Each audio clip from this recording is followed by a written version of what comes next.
Kahintang sa panahon ng latest news. Diya sa linyang Pag-asa Mactan, pinagi ni Sir Mark Gali. Sir Mark, may butang sir.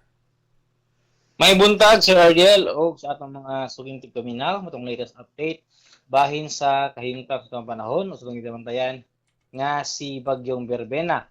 Kaganina nakagawas na gyud sa ato ang Philippine Area of Responsibility, kini si Bagyong Berbena, pero nag-apekto paghapon ni diha sa mga isla sa Kalayaan sa may Palawan. As of 4 a.m., ang iyang sentro nahimutang around 240 kilometers north-northeast o amihanang silangan sa may Pag-asa Island.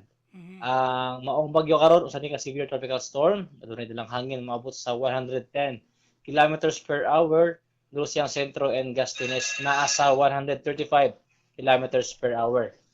Gairog kini karon pa kasadpan, amin ang kasadpan sa gipaspason na 20 kilometers per hour.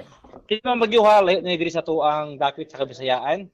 Karong adlaw ato sa mosunod na mga adlaw ang dakong bahin sa Visayas makasinatita sa mga tempo sa panahon ug pasalabi ang adlaw apan nalang nga po yung mga higayon sa mga lumalabay o mga patak-patak ng mga pagawan.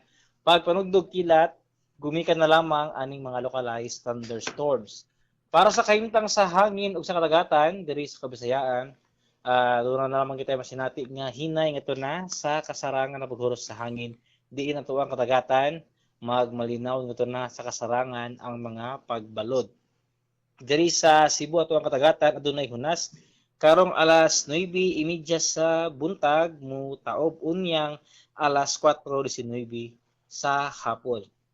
Temperatura karong adlaw magasukod gikan 26 ngadto na sa 32 degrees sentigrado. Ato ang haring adlaw bago lang ni silang alas 5:44 sa buntag mosalop unyang alas 5:19 sa hapon. Philippine Standard Time minus 15 minutos na lang para alas 6 ug mao na to ang latest weather update gikan diri sa buhatan sa DOST Pag-asa Mactan.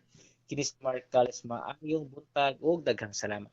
Salamat kayo Sir Mark. May buntag sa Pag-asa Okay, Mactan. sabay, sir. Okay, good morning.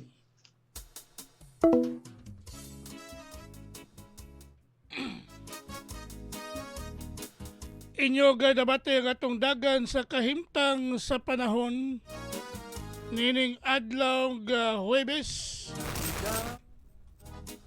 Mga kinahan nga programa. Pizza 27 bulan sa Nobyembre tuig 2025. Kahintang sa Pinagi ni Sir Mark Gales ang atong weather specialist gikan sa Pag-asa Mactan nga naghatod sa atong dagan sa kahimtang sa panahon kon weather update nining adlaw nga Huwebes. Salamat kayo ni Sir Mark Gales og mayong buntag sa Pag-asa Mactan. tambong o magamputan. Kung balitaning atong dakbayan, mahibalo gayud ang katawhan. Balita sa trapiko, inyong masayran. Sa Lapu-Lapu City TV News, #1.